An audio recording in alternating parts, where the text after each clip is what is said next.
అందరికీ నమస్కారం. నా పేరు G Brahmaiah, executive engineer Panchayati Raj project division Guntur.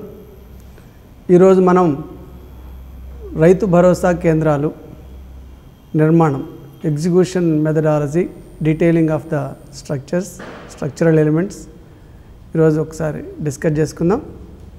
First you see the building. మనకు తెలుసు మంది వ్యవసాయ దేశం.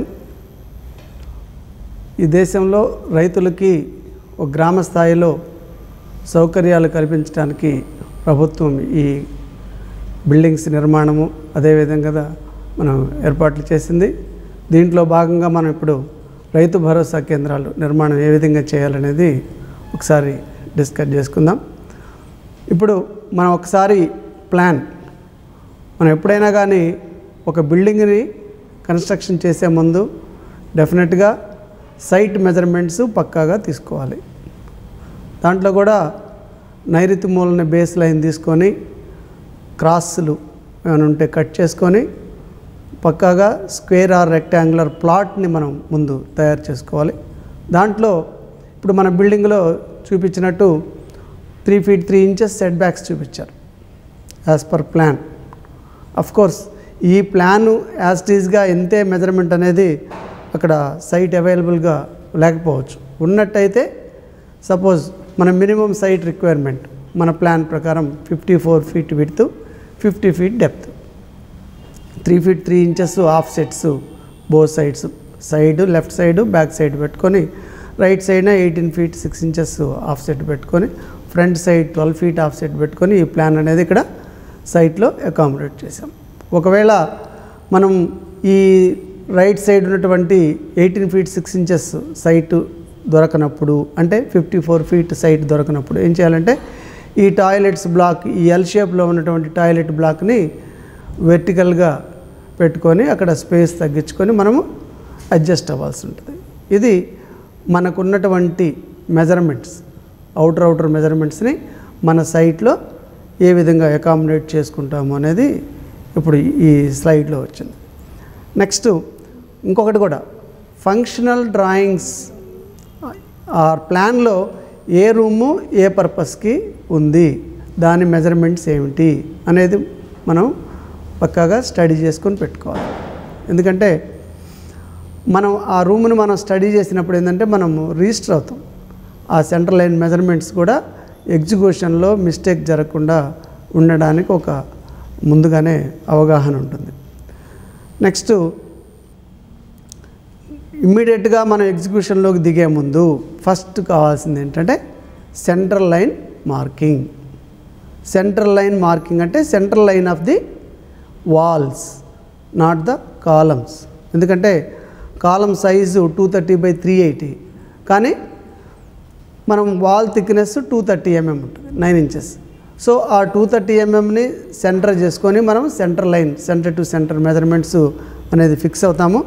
ఆ ఫిక్స్ అయినప్పుడు దాని ప్రకారం ఇక్కడ మీరు చూస్తే హారిజాంటల్గా కాలమ్ స్పేసింగ్ ఏ విధంగా ఉందంటే 3.16, 3.28 అండ్ 3.16 స్పేసింగ్స్లో కాలమ్స్ ఉన్నాయి. అదే వెర్టికల్గా వచ్చేసరికి 2.9, 3.055, అదేవిధంగా 4.38. ఈ విధంగా ఉన్నటువంటి ఈ మెజర్మెంట్స్లో అవుటర్ సెంటర్ 9.6 meters, హారిజాంటల్గా వెర్టికల్గా వచ్చేసరికి 10.38 meters తోటి మనము మెజర్మెంట్స్ ఉన్నాయి. ఈ సెంట్రల్ లైన్ మార్కింగ్ ఇంతకుముందే చెప్పుకున్నట్టు మనము దిమ్మెలు కట్టుకోవాలి. Concrete brick pillars horizontal and వెర్టికల్గా కాలమ్ లైన్కి, ప్రతి కాలమ్ లైన్ కనెక్ట్ అయ్యేటట్టు దిమ్మెలనే కట్టుకోవాలా. ఎందుకంటే ఈ అలైన్మెంట్, కాలమ్ అలైన్మెంట్ మిస్ అయ్యి ఎక్సెంట్రిక్గా వచ్చే ప్రమాదం కూడా ఉంటుంది. ఎక్సెంట్రిక్గా వస్తే ఆటోమేటిక్గా దాని డిజైన్ పర్పస్ నుంచి డీవియేట్ అయినట్టు ఉంటుంది. ఎక్స్ట్రా స్ట్రెసెస్ మనం కాలమ్స్లో క్రియేట్ అవుతాయి. అందుకని central line, column central line అనేది పక్కాగా ఫిక్స్ చేసుకోవాలి. ఫిక్స్ చేసుకున్న తర్వాత next coming to footings. Footings అనేది footing size will depend on bearing capacity. Bearing capacity అనేది మనం ప్రిఫరబుల్గా ఎగ్జాక్ట్గా అసెస్మెంట్ ఉంటే we can go for economical structure. Suppose bearing capacity మనం ఇప్పుడు ఇవన్నీ ఐసోలేటెడ్ ఫుటింగ్స్ మనకి ఇచ్చున్నారు డ్రాయింగ్స్లో. 100 kN అంటే 10 tons per square meter bearing capacity నుండి 25 tons per square meter bearing capacity వరకు డిఫరెంట్ డ్రాయింగ్స్, ఫౌండేషన్ డ్రాయింగ్స్ ఇచ్చున్నారు. సో మనం ఫస్ట్ బేరింగ్ కెపాసిటీ అసెస్మెంట్ చేయడంలోనే కరెక్ట్గా టెస్ట్ చేయించుకొని మనం ప్రొసీడ్ అయినట్టయితే దాని cost of the foundation will be reduced. Exactly we have to provide the cost.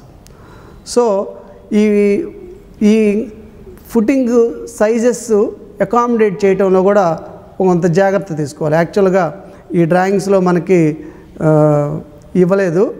ఏంటంటే మనం కాలం అనేది వాల్ సెంటర్ లైన్ నుంచి సెట్ బ్యాక్ తీసుకుంటున్నాం. ఒకవైపు ఆఫ్ సెట్ 115 mm పెట్టుకుంటున్నాం, బ్యాలెన్స్ రెండో వైపు ఫ్లష్ చేస్తున్నాం. It may be vertical or horizontal.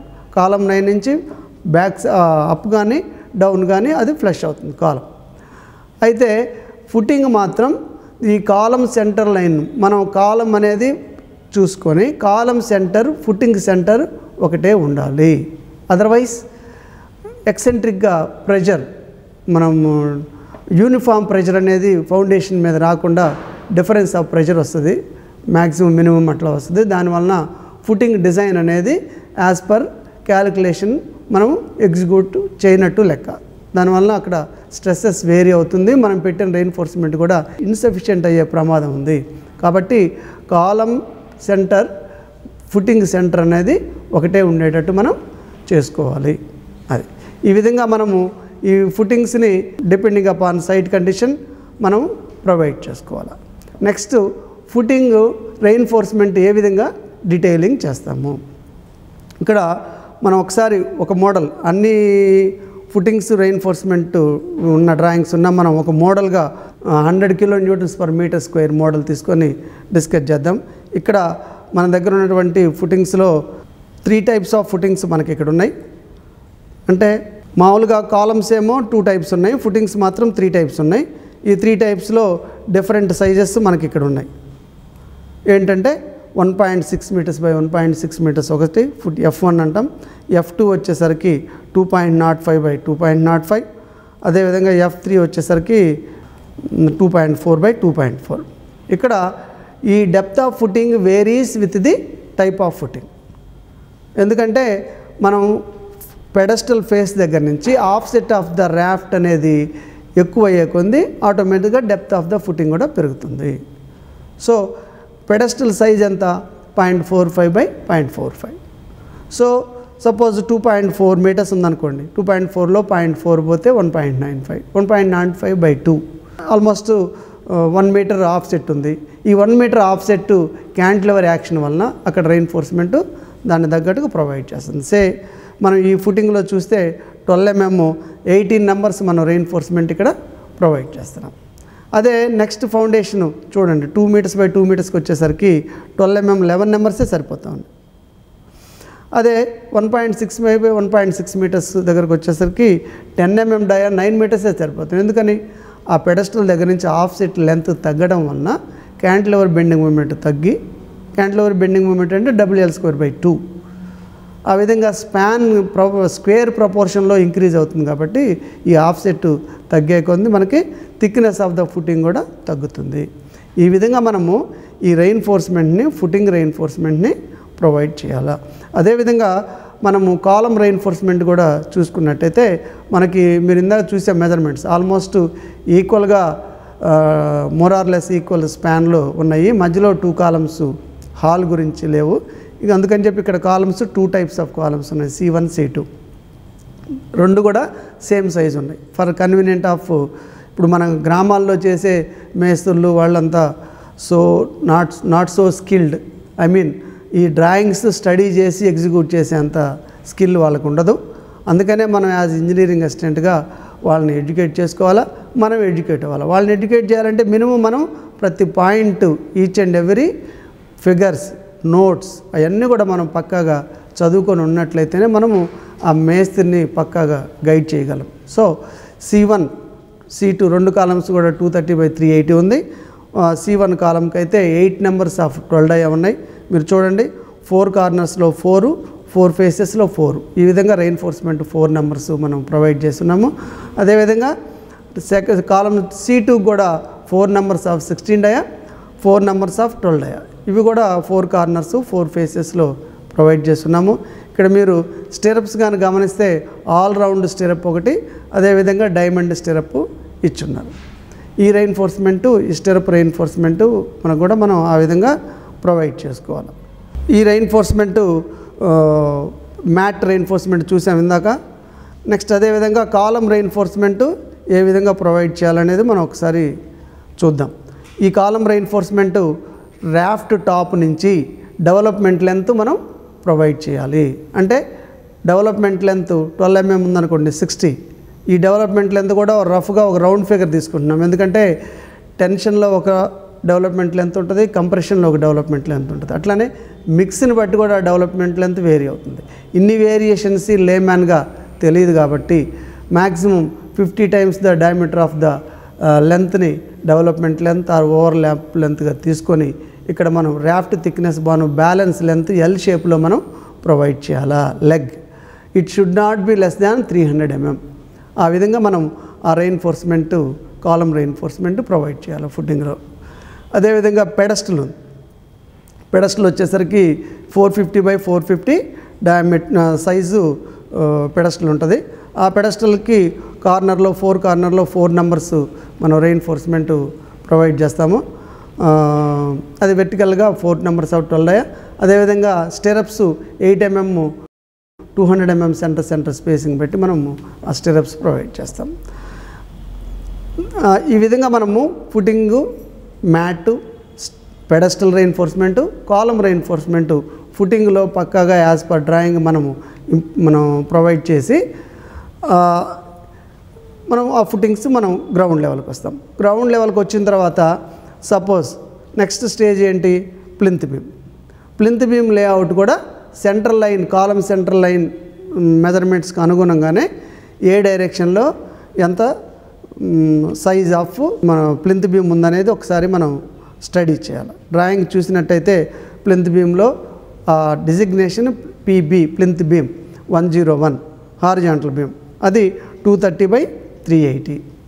అదేవిధంగా ఈ బీమ్స్ అన్నీ కూడా, ప్లింత్ బీమ్స్ అన్నీ కూడా 230 by 380 హారిజాంటల్ అండ్ వెర్టికల్ మనం తీసుకొని చేస్తూ ఉన్నాం. ఒక మోడల్ ప్లింత్ బీమ్ కానీ మనం స్టడీ చేస్తే చూడండి, రెయిన్ఫోర్స్మెంట్ ఈ ప్లింత్ బీమ్ సెక్షన్ అనేది ఇది జస్ట్ ఒక రెక్టాంగులర్ సెక్షన్, ఎందుకంటే ఏ స్లాబ్తో కూడా కనెక్ట్ అవ్వదు కాబట్టి. ఈ రెయిన్ఫోర్స్మెంట్ మనం చూస్తే టాప్లో 216 స్ట్రైట్ రాడ్స్ ఉన్నాయి, బాటమ్ వచ్చేసరికి 312 స్ట్రైట్ రాడ్స్ ఉన్నాయి. ఇదే మినిమమ్ ఆర్ మ్యాక్సిమం రెయిన్ఫోర్స్మెంట్ ఈ విధంగా ప్రొవైడ్ చేస్తున్నాము. అదే అదర్ స్పాన్స్కి వచ్చేసరికి స్పాన్ వేరియేషన్ వలన ఎక్స్ట్రా రెయిన్ఫోర్స్మెంట్ ఆన్ కాలమ్స్ కూడా మనం ప్రొవైడ్ చేయాల్సి వస్తుంది. ఆ ఎక్స్ట్రా రెయిన్ఫోర్స్మెంట్ ఎంత లెంత్ ప్రొవైడ్ చేయాలనేది మనకి 0.25 L ఫ్రమ్ L అంటే ఇక్కడ effective length of the span, centre to centre distance of the columns. ఆ కాలమ్స్ మధ్య సెంటర్ డిస్టెన్స్లో 0.25 times ది లెంత్ తీసుకొని ఆ కాలమ్ సెంటర్ నుంచి హాఫ్ ఆఫ్ ది కాలమ్ అంటే 380 అంటే 190, 230 అంటే 115 అది కలుపుకొని ఆ సెంట్రల్ లైన్ నుంచి మనం ఎంత లెంత్ వరకు మనం రెయిన్ఫోర్స్మెంట్ ప్రొవైడ్ చేయాలనేది ఇక్కడ క్లియర్గా మెన్షన్ చేస్తున్నాము. అది అక్కడి నుంచి ఎంత లెంత్ అంటున్నాం, బట్ ఆ ఎక్స్ట్రా రెయిన్ఫోర్స్మెంట్ కూడా కాలం ఫేస్ దగ్గర నుంచి డెవలప్మెంట్ లెంత్ ప్రొవైడ్ చేయాలా. స్లాబ్ ప్రొజెక్షన్, ఇక్కడ స్లాబ్ ప్రొజెక్షన్ లేదు, ఓన్లీ ప్లింత్ బీమ్ కాబట్టి ఆ ప్లింత్ బీమ్లోకి మనం ప్రొవైడ్ చేయాలా. ఆ విధంగా మనము ఈ ప్లింత్ బీమ్ రెయిన్ఫోర్స్మెంట్ని ఈ విధంగా ప్రొవైడ్ చేయాలి. నెక్స్ట్ ఏంటంటే రూఫ్ లెవెల్ బీమ్స్. ఈ రూఫ్ లెవెల్ బీమ్స్ మనం చూస్తే ఈ హారిజాంటల్ బీమ్ ఉంది, ఈ 3 బీమ్స్ హారిజాంటల్గా ఉన్నాయి. ఆ 3 బీమ్స్ కూడా 230 by 425 సైజ్తో ఉన్నాయి. ఈ వెర్టికల్గా వచ్చేసరికి 5.98 ఆల్మోస్ట్ 6 meters సెంటర్ ఉన్నటువంటి బీమ్ కూడా ఉంది సెంటర్లో. దానికి మాత్రము ఆ సెక్షను 505 ఓవరాల్ డెప్త్, అంటే 125 స్లాబ్ థిక్నెస్ పోతే 380 వెబ్ తోటి 230/380 వెబ్ తోటి మనము ఆ బీమ్ సెక్షన్ తీసుకుంటాము. మనం స్టిరప్స్ బెండ్ చేసేటప్పుడు చాలా జాగ్రత్తగా చేయాలా, ఎందుకంటే స్టిరప్ సైజ్ తగ్గడం వలన బీమ్ స్ట్రక్చరల్ పర్పస్ సర్వ్ అవ్వదు. ఎందుకంటే effective depth of the beam is taken from the top compression reinforcement to bottom tensile reinforcement. ఇక్కడ నువ్వు స్టిరప్ హైట్ తగ్గిస్తే ఆటోమేటిక్గా డెప్త్ ఆఫ్ ద బీమ్ కూడా మనం తగ్గిపోయినట్టే. సో అక్కడ స్ట్రక్చరల్గా మనం తప్పు చేస్తున్నట్టు. అది ఆ తప్పు జరగకుండా మనము వెరీ బిగినింగ్లోనే ఆ స్టిరప్ సైజు మనం బెండ్ చేసినప్పుడు, రాడ్ బెండింగ్ మేస్త్రి బెండ్ చేసినప్పుడు మనం తప్పనిసరిగా అది చెక్ చేసుకోవాలి. అట్లా చెక్ చేసుకుంటే మనకు ఆ మిస్టేక్ జరగకుండా ఉంటుంది. ఎందుకంటే మీరు ఒకవేళ అక్కడ కానీ తప్పు జరిగితే డెఫినెట్గా స్లాబ్ మీద రెయిన్ఫోర్స్మెంట్ మీద ఆల్మోస్ట్ 2 ఇంచెస్ వరకు కూడా కాంక్రీటు లే చేసే మిస్టేక్ జరుగుతుంది, ప్రాబ్లం వస్తుంది. అప్పుడు అక్కడ క్రాక్స్ డెవలప్ అయ్యాయి. ఎందుకంటే కాంక్రీటు టెన్షన్ తీసుకోదు కాబట్టి hair cracks are further extend అయ్యేది, రెయిన్ఫోర్స్మెంట్ దాకా కూడా క్రాక్స్ ఎక్స్టెండ్ అయ్యి తర్వాత వాటర్ హ్యూమిడిటీ వలన కానివ్వండి, వర్షాల వలన కానీ వాటర్ తీసుకొని అది ఫ్యూచర్లో రస్ట్ బట్టి స్లాబ్ డ్యామేజ్ అయ్యే అవకాశం ఉంటుంది. సో ఆ విధంగా స్టిరప్స్ని మనం పక్కాగా తయారు చేయించడం, అదేవిధంగా సెంటరింగ్ కూడా ప్రాపర్గా ఏ బీము ఎంత థిక్నెస్ ఉందనేది ఫస్ట్ సెంటరింగ్ పెట్టేటప్పుడు కూడా మనం ప్రాపర్గా గైడ్ చేస్తే డెఫినెట్గా అది కరెక్ట్గా ఆ సెక్షన్స్ కాంక్రీట్ క్వాంటిటీస్ కూడా మనం ప్లేస్ చేయొచ్చు. ఈ విధంగా మనం ఈ రూఫ్ బీమ్స్ని ఒకసారి రూఫ్ బీమింగ్ డీటెయిల్స్ ఒకసారి గమనిస్తే మీరు చూడండి, ఇంతకుముందు కూడా మనం చెప్పుకున్నాము. మీరు ఒకసారి బాటమ్ రెయిన్ఫోర్స్మెంట్, ఈ బాటమ్ రెయిన్ఫోర్స్మెంట్ ఈ కట్టైల్మెంట్ ఆఫ్ రెయిన్ఫోర్స్మెంట్ అనేది 0.1 L దగ్గర ఇక్కడ ఆపాలా, లెఫ్ట్ సైడ్ డిస్కంటిన్యూస్ ఎండ్ దగ్గర. కంటిన్యూస్ ఎండ్ దగ్గర 0.15 L వరకు కూడా మనం ఆ రెయిన్ఫోర్స్మెంట్ని ఎక్స్టెండ్ చేయాలా. అదేవిధంగా టాప్ రెయిన్ఫోర్స్మెంట్కి వచ్చేసరికి కాలం ఫేస్ దగ్గర నుంచి 0.25 L వరకు ఆ రెయిన్ఫోర్స్మెంట్ ప్రొవైడ్ చేయాలా. కాలం ఫేస్ దగ్గర నుంచి డిస్కంటిన్యూస్ ఎండ్ అయినా కంటిన్యూస్ ఎండ్ అయినా ఆ విధంగా రెయిన్ఫోర్స్మెంట్ కూడా ఇది ఎర్త్క్వేక్ డీటెయిలింగ్, డక్టైల్ డీటెయిలింగ్ రెయిన్ఫోర్స్మెంట్కి వచ్చినప్పుడు అది మనం నెక్స్ట్ స్లైడ్స్లో చూద్దాము. నెక్స్ట్ ఈ అదర్ మనకున్నటువంటి ఒక మోడల్, ఒక బీమ్ చూసినట్టయితే 101, 102, 103 ఈ 3 కూడా same type of reinforcement, spacing ఒకటే కాబట్టి. ఇక్కడ చూడండి, టాప్ 2 numbers ఆఫ్ 16 డయా ఉన్నాయి, bottom 3 numbers of 12 dia, total straight. ఇదే సపోర్ట్ దగ్గరకు వచ్చేసరికి మీరు ఒకసారి గమనిస్తే ఈ స్పాన్ ఉంది, 3.16 మీటర్ స్పాన్ ఉంది. దాని ప్రకారం కట్టైల్మెంట్ 935 mm సెంటర్ నుంచి ప్రొవైడ్ చేయాలి. అదే నెక్స్ట్ స్పాన్కి వచ్చేసరికి 905 ప్రొవైడ్ చేస్తున్నాం. ఎందుకని? ఆ స్పాన్ ఎంత తక్కువ కాబట్టి 3.28కి 3.16కి ఆ డిఫరెన్స్ వలన ఆ పైన కట్టైల్మెంట్ రెయిన్ఫోర్స్మెంట్ లెంత్ కూడా మనకి చేంజ్ అవుతుంది. ఈ విధంగా ఈ స్పాన్కి ఆ పైన మనం ప్రొవైడ్ చేసే ఎక్స్ట్రా బార్స్కి కూడా రిలేషన్ ఉంటుంది. ఈ విధంగా మనం ఆ సెక్షన్ని ఇంకొకటి కూడా ఒకసారి మనం ఈ సెక్షన్కి వెళ్తే మనం మిడిల్ బీమ్స్ అన్నీ కూడా బోత్ సైడ్స్ ఫ్లాంజెస్ ఉండి టీ బీము అంటాము. అదే ఎండ్ బీమ్, ఎడ్జ్ బీమ్ వచ్చేసరికి ఒక సైడే స్లాబ్ ఉంటుంది కాబట్టి దాన్ని ఎల్ బీమ్ అంటాము. ఆ విధంగా మనము దాని ప్రకారం మనం రెయిన్ఫోర్స్మెంట్ని ప్రొవైడ్ చేస్తాం. ఇది దీని బీమ్స్కి సంబంధించి. ఇక్కడ మనము ఈ సందర్భంగా ఏంటంటే కొంత డీటెయిలింగ్ గురించి ఒక స్పెసిఫిక్గా జనరల్గా కామన్గా వచ్చే కొన్ని విషయాలు మనం ఇక్కడ డిస్కస్ చేసుకోవాలా. ఎట్లాగంటే మనము ఈ డీటెయిలింగ్ ఎంత ఇంపార్టెంటే according to the design loads, according to the functional requirement మనము అక్కడ సెక్షన్స్ రెయిన్ఫోర్స్మెంట్ ప్రొవైడ్ చేస్తాము. అది మనం త్వరగా స్టడీ చేసి దాన్ని కరెక్ట్గా ఇంప్లిమెంట్ చేయటం అనేది ఇక్కడ యాజ్ ఇంజనీరింగ్ అసిస్టెంట్గా ఆ రాడ్ బెండింగ్ మేస్త్రిని గైడ్ చేయాల్సినటువంటి ముఖ్యమైన బాధ్యత మనకుంది. మనం జనరల్గా మనం వింటూ ఉంటాం, చాలా చోట్ల చూస్తూ ఉంటాం, రెయిన్ఫోర్స్మెంటు ఆ రాడ్లు మనకు కనపడతూ ఉంటాయి బయటికి, స్టిరప్స్ ముఖ్యంగా, అట్లానే కాలం రాడ్స్ కూడా బయటపడుతూ ఉంటాయి. బీమ్స్, స్టిరప్స్, ఫుటింగ్స్ అన్ని చోట్ల కూడా అది ఒక సరి అయిన అవగాహన లేక కరెక్ట్గా planning, placement of the reinforcement according to the footing size అనేది తెలియక దానివల్ల ఈ కవర్ లేక అది ఫ్యూచర్లో దాన్ని జస్ట్ లైక్ క్యాన్సర్, హ్యూమన్ బీయింగ్కి ఏ విధంగా క్యాన్సర్ వచ్చి కంటిన్యూగా దాని ఎఫెక్ట్ తోటి డ్యామేజ్ అవుతుందో ఈ స్ట్రక్చర్కి కూడా వన్స్ నువ్వు కరోజన్ స్టార్ట్ అయిందంటే దాన్ని రెక్టిఫై చేయకపోతే మాత్రం ఆ స్ట్రక్చర్ పరిస్థితి కూడా ఆ విధంగా వస్తుంది. అందుకనే cover is one of the most important factor to be considered. ఇది మనం కవర్స్ దగ్గరికి వచ్చేసరికి ఇక్కడ ఫుటింగ్స్కి వచ్చేసరికి 50 mm కవరు, సాయిల్కి ఎక్స్పోజ్ అయ్యి సాయిల్ కాంటాక్ట్లో ఉంటే 75 కూడా మనం ప్రపోజ్ చేయమని చెప్తున్నాం. పెడస్టల్కి 40 mm, ప్లస్ కాలమ్స్కి 40 mm. కాలంకి 40 mm. కాలంకి ఏంటంటే మెయిన్ కాలం బీమ్ జంక్షన్లో ఆ కవర్ అనేది ప్రాపర్గా మెయింటైన్ చేస్తేనే మనము అక్కడ కరెక్ట్గా అకామిడేట్ చేయగలము. అదేవిధంగా బీమ్స్ ఉంది, బీమ్స్కి 25 mm. 25 mm కవరు మనం ఒకసారి డీటెయిలింగ్ బీమ్ లేఅవుట్కి వెళ్తే హారిజాంటల్గా మనం ప్లాన్లో చూసినట్టయితే కాలం రాడ్స్ బీమ్ రాడ్స్ రెండు కూడా ప్రాపర్గా లేక ఒకవైపు బీమ్ రాడ్ని కాలంకు బయట వైపు, ఒకవైపు బీమ్ రాడ్ని కాలంకు లోపల వైపు ప్రొవైడ్ చేయటం వలన మనం ప్రపోజ్ చేసిన మన సెక్షన్ ఉంది 230 mm విడ్త్ ఉంది, మనం అటు ఇటు కవర్ 25 తగ్గించి మనం స్టిరప్స్ కడుతున్నాం. వన్స్ నువ్వు కాలం బయటకు కానీ బీమ్ రాడ్ బయటకు తీసుకొచ్చేస్తే ఆటోమేటిక్గా అది జస్ట్ షట్టర్ని టచ్ చేస్తూ ఉంటుంది. ఆ విధంగా రాడ్ బెండింగ్ చేయటం అనేది కరెక్ట్ కాదు. కాలంలోకి ఈ బీమ్ రాడ్లు ఇంటర్నల్గానే వెళ్ళాలి. 2 sides of beam rods must pass inside of the column rods. ఆ విధంగా జాగ్రత్త తీసుకోకపోతే బీమ్స్లో వచ్చేటువంటి కవర్ ప్రాబ్లమ్ని మనం రెక్టిఫై చేయలేము.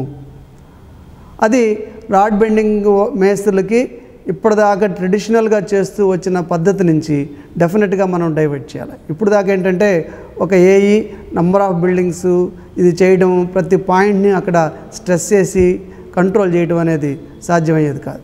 వెరాజ్ ఇప్పుడు ఇంజనీరింగ్ అసిస్టెంట్ మన గ్రామంలో జరిగే 2 కానీ 3 కానీ 4 బిల్డింగ్లు కానీ దగ్గరుండి చూసుకునే అవకాశం ఉంది. కాబట్టి ఇది టెక్నికల్గా మనం పక్కాగా కానీ చేయించినట్టయితే ఈ కవర్ ప్రాబ్లం మనం రెక్టిఫై చేయొచ్చు. సో బీమ్ రాడ్ని కాలం రాడ్లు లోపలనే మనం ఉండేటట్టు పాస్ అయ్యేటట్టు అక్కడ జస్ట్ క్లింక్ బెండ్ చేసుకొని అది మనం చేయాల్సి ఉంటుంది.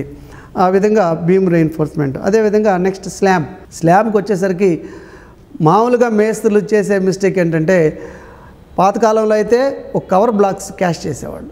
ఆ కవర్ బ్లాక్స్ అతని పనితనాన్ని బట్టి 25, 35, 40, 45 రకరకాల థిక్నెస్లతో చేసేవాడు. వేరాజ్ దాన్ని కట్టెల్ చేయడానికి ఇప్పుడు రెడీమేడ్ కవర్ బ్లాక్స్ వచ్చింది.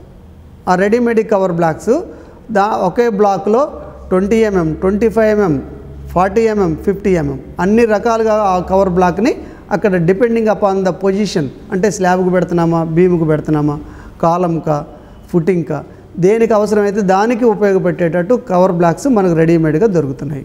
సో ఆ కవర్ బ్లాక్స్ ఉపయోగించి స్లాబ్ రాడ్ని మెయిన్ రాడ్ కిందే 20 mm పెట్టి మనం చేయాలా. కొంతమంది తెలియక లేమ్యాను సెకండరీ రెయిన్ఫోర్స్మెంట్ కింద కవర్ పెట్టేస్తే ఉపయోగం ఏం లేదు, మళ్ళీ సెంటరింగ్ బోర్డుకు ఆనుకొని ఉంటుంది. ఆ విధంగా ఆ కవరు ప్రాపర్గా పెట్టే విషయంలో కూడా కవర్ కూడా ఎవ్రీ 2 feet ఉండేటట్టు మనం ప్రొవైడ్ చేయాలి. ఆ విధంగా స్లాబ్ కవర్ కూడా మనం మెయింటైన్ చేసినట్టయితే మనకు స్ట్రక్చరు సేఫ్ స్ట్రక్చర్ని మనం కన్స్ట్రక్షన్ చేయగలము. అదేవిధంగా మీరు చూడండి ఫిగర్లో ఈ రెయిన్ఫోర్స్మెంట్ ఇందాక ఫుటింగ్ రెయిన్ఫోర్స్మెంట్ చెప్పుకున్నట్టు ఎల్ షేప్లో సైడు 0.15 బెండ్ చేసి పైకి మనం తీసుకొస్తాము to maintain minimum development length. ఆ రెయిన్ఫోర్స్మెంట్ ప్రొవైడ్ చేసి వీటిని మనం కవర్స్ ప్రాపర్గా మెయింటైన్ చేసి ఆ విధంగా మనం ప్రొవైడ్ చేయాలి రెయిన్ఫోర్స్మెంట్. నెక్స్ట్ మన డిజైన్స్ డక్టైల్ డీటెయిలింగ్ మీరు చూస్తున్నారు డ్రాయింగ్స్లో అక్కడ క్లియర్గా కోస్టల్ డిస్టెన్స్ నుంచి వితిన్ 50 kilometers ఉందా, అబవ్ 50 kilometers డిస్టెన్స్లో మన స్ట్రక్చర్స్ ఉన్నాయా, ఎర్త్క్వేక్ జోన్ 2లో ఉందా, జోన్ 3లో ఉందా అని చెప్పి మనం వస్తూ ఉన్నాయి. యాక్చువల్గా అయితే మన ఏరియా అన్ని ఏరియాలు ఏదో ఒక జోన్లో ఉన్నాయి. ఒక ఎర్త్క్వేక్ డిజైన్ చేయడం అంటే బాగా లీస్ట్ జోన్ అంటే దాని ఎఫెక్ట్ మేజర్ ఉండకపోవచ్చు, కానీ ఆ ఎర్త్క్వేక్ డీటెయిలింగ్ అనేది మనం చేయాలా. ఎలాగంటే మీరు ఒకసారి ఈ ఫిగర్లో చూస్తే మనము కాలం బీమ్ ఉంది, కాలం బీమ్ జంక్షన్ ఉంది. ఈ కాలం బీమ్ జంక్షన్లో బీమ్ నుంచి బాటంలో కాలం హైట్ ఉంది. Slab top to beam bottom వరకు ఉన్నటువంటి కాలం హైట్ని unsupported length of the column అంటారు. ఈ అన్సపోర్టెడ్ లెంత్ ఆఫ్ కాలంలో ఆ length by 6 or 450 or larger dimension of the column whichever is larger, అంత డెప్త్లో మనం ఇక్కడ ఈ రెయిన్ఫోర్స్మెంట్ ప్రొవైడ్ చేయాలి. అది ఎలాగంటే ఆ స్పేసింగ్ ఆఫ్ టైల్స్ కూడా ఎలా ఉంటుందంటే అది it should not be more than d/4. D అంటే కాలం డైమెన్షన్, ఆ డైమెన్షన్లో least dimension by 4, but need not be less than 75 mm. 75 కంటే అసలు తగ్గకూడదు spacing. Not more than 100 mm. So ఆ reinforcement at a height of ఇందాక చెప్పినట్టు hc/6 or 450 or larger dimension of the, రెండిట్లో ఏదైతే లార్జర్ ఉంటుందో ఆ లార్జర్లో లెంత్లో ఆ బీమ్కి టాప్లో ఆర్ బాటంలో మనం ఆ స్పేసింగ్ ఆఫ్ రెయిన్ఫోర్స్మెంట్ ప్రొవైడ్ చేయాలా. అది కూడా 10 mm రెయిన్ఫోర్స్మెంట్ ప్రొవైడ్ చేయాలా. అదేవిధంగా ఇంకొకటి ఇంపార్టెంట్ పాయింట్ ఉంది ఇక్కడ. దీన్ని మనం కాలం అన్సపోర్టెడ్ లెంత్ అన్నాం. ఈ అన్సపోర్టెడ్ లెంత్లో h/4 కాలం బీమ్ బాటమ్ నుంచి h/4 బీమ్ స్లాబ్ టాప్ నుంచి ఈ middle half of the unsupported length of కాలంలోనే మనం స్ప్లైస్ అంటే overlap of the column rods ఉంచాలా. Should not be at beam level, beam జంక్షన్లో అనేది అసలు సేఫ్ కాదు. ఈ మిడిల్ హైట్లోనే మనము ఆ ఓవర్లాప్స్ స్ప్లైసెస్ అంటాం, అది అలౌ చేయాలా. ఆ స్ప్లైసెస్ ఏరియాలో కూడా ఎంత ఉండాలి అంటే that spacing should not be more than d/2 or 150 whichever is higher. ఆ రెండిట్లో ఏది తక్కువ ఉంటే అంతకంటే ఎక్కువ స్పేసింగ్ అనేది మనం రెయిన్ఫోర్స్మెంట్ ప్రొవైడ్ చేయకూడదు. అదేవిధంగా ఈ other than splice area, other than confinement area, మిగతా స్పేస్ ఉంది కదా అంటే h/6 ఆ సెంటర్లో స్ప్లైస్, ఆ రెండింటి మధ్యలో మనము spacing of reinforcement should not be more than d/2 అంటే డైమెన్షన్ ఆఫ్ ద కాలం. ఈ విధంగా ఈ కన్ఫైన్మెంట్ ఆఫ్ రెయిన్ఫోర్స్మెంట్ ముఖ్యంగా ఎర్త్క్వేక్ చేసే ఈ డీటెయిలింగ్లో ఈ జాగ్రత్త అనేది మనము తీసుకోవాలా. అదేవిధంగా బీమ్కి కూడా ఉంటుంది. బీమ్కి వచ్చేసరికి ఇక్కడ చూడండి, కాలం సపోర్ట్ దగ్గర నుంచి 2D అంటే depth of effective depth of the beam. Effective depth of the beam అంటే ఏంటి? టాప్ కంప్రెషన్ ఫ్లేంజ్ దగ్గర నుంచి టెన్సైల్ రెయిన్ఫోర్స్మెంట్ ఉండే సెంటర్ దాకా ఉండేదాన్ని effective depth of the beam అంటాం. ఈ ఎఫెక్టివ్ డెప్త్ ఆఫ్ బీమ్కి 2 times వరకు కాలం ఫేస్ దగ్గర నుంచి అంతవరకు మనం రెయిన్ఫోర్స్మెంట్ ప్రొవైడ్ చేయాలా. అది ఎట్లా ప్రొవైడ్ చేయాలా? It should be less than d/4 effective depth by 4 వరకు కూడా అంత స్పేసింగ్ కంటే ఎక్కువ ఉండకుండా ప్రొవైడ్ చేయాలా. అదేవిధంగా 2 sides నుంచి 2D బాను మిగతా స్పాన్లో రెయిన్ఫోర్స్మెంట్ d/2 అంటే ఎఫెక్టివ్ డెప్త్ బై 2 కంటే కూడా ఎక్కువ స్పేసింగ్ ఆ స్టెరప్స్ ప్రొవైడ్ చేయకూడదు. ఈ విధంగా మనము బీమ్లో కూడా కన్ఫైన్ రెయిన్ఫోర్స్మెంట్ అంటే డక్టైల్ డీటెయిలింగ్ అనేది మనం ప్రొవైడ్ చేయాలా. నెక్స్ట్ వచ్చేసరికి ఇక్కడ మనం చూస్తున్నాం కొన్ని చోట్ల సెకండరీ బీమ్స్ అనేవి వస్తున్నాయి. ఓకే, ఆ సెకండరీ బీమ్ అంటే ఏంటి? ఎక్కడన్నా మనము అదే విలేజ్ సెక్రటరీ బిల్డింగ్లో ఉంది, మధ్యలో పైన వాల్ వస్తుందని చెప్పి మధ్యలో ఒక బీమ్ మనం ప్రొవైడ్ చేస్తాం. ఆ బీము సెకండరీ బీమ్ అవుతుంది. అప్పుడు మెయిన్ బీమ్లో 2 numbers of 16 dia ఎక్కడైతే ఆ బీమ్ రెస్ట్ అవుతుందో ఆ రెస్ట్ అయ్యే దగ్గర 60 degrees యాంగిల్ తోటి 2 numbers of 16 dia రాడ్స్ అనేది అదనంగా ప్రొవైడ్ చేయాలి. అదేవిధంగా ఇంకొక ప్రికాషనరీ మెజరు ఇది క్యాంటిలివరు మనము కొన్ని చూస్తున్నాం. ఈ క్యాంటిలివర్ దగ్గర జనరల్గా మిస్టేక్ చేసే అవకాశం ఉంటుంది.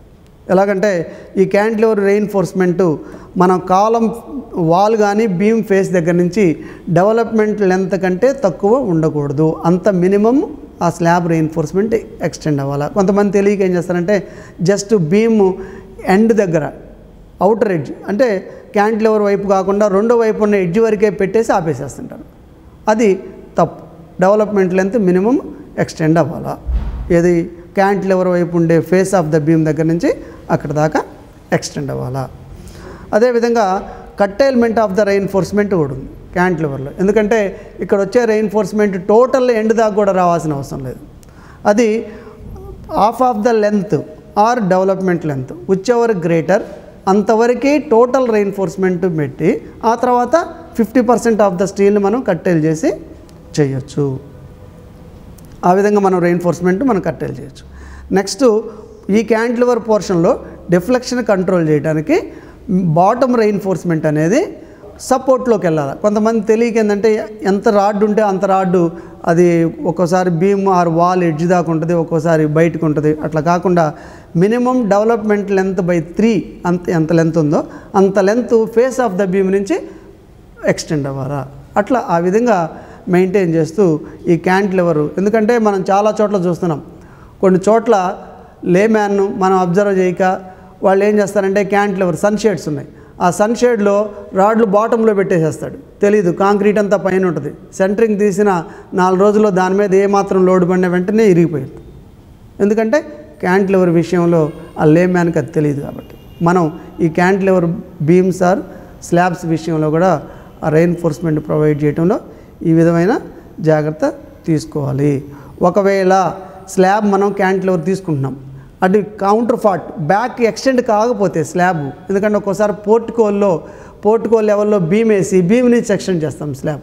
అలా వేసేటప్పుడు ఈ ఇన్నర్ ఫేస్ అంటే క్యాంటిలివర్ వైపు ఉన్న ఫేస్ దగ్గర నుంచి ఆ రెయిన్ఫోర్స్మెంట్ మినిమం డెవలప్మెంట్ లెంత్ చుట్టూరు తిరిగి ఆ కాంక్రీట్లో ఎంబెడెడ్ అవ్వాలా. ఆ విధంగా ప్రొవైడ్ చేస్తేనే మనం ఆ క్యాంటిలివర్ని పక్కాగా మనం రెయిన్ఫోర్స్మెంట్ సరిగా ప్రొవైడ్ చేసినట్టు కాదు. ఈ విధంగా కొన్ని మినిమం జాగ్రత్తలు మెయింటైన్ చేస్తూ ఆ స్ట్రక్చర్ని స్టెబిలిటీ సేఫ్టీ పాయింట్ ఆఫ్ వ్యూలో ఒక prominent role engineering assistant play చేస్తారని చెప్పి ఆశిస్తూ ఇంతవరకు మీరు ఇది విన్నందుకు ఒకసారి ధన్యవాదాలు తెలియజేస్తూ ముగిస్తున్నాను. Thank you.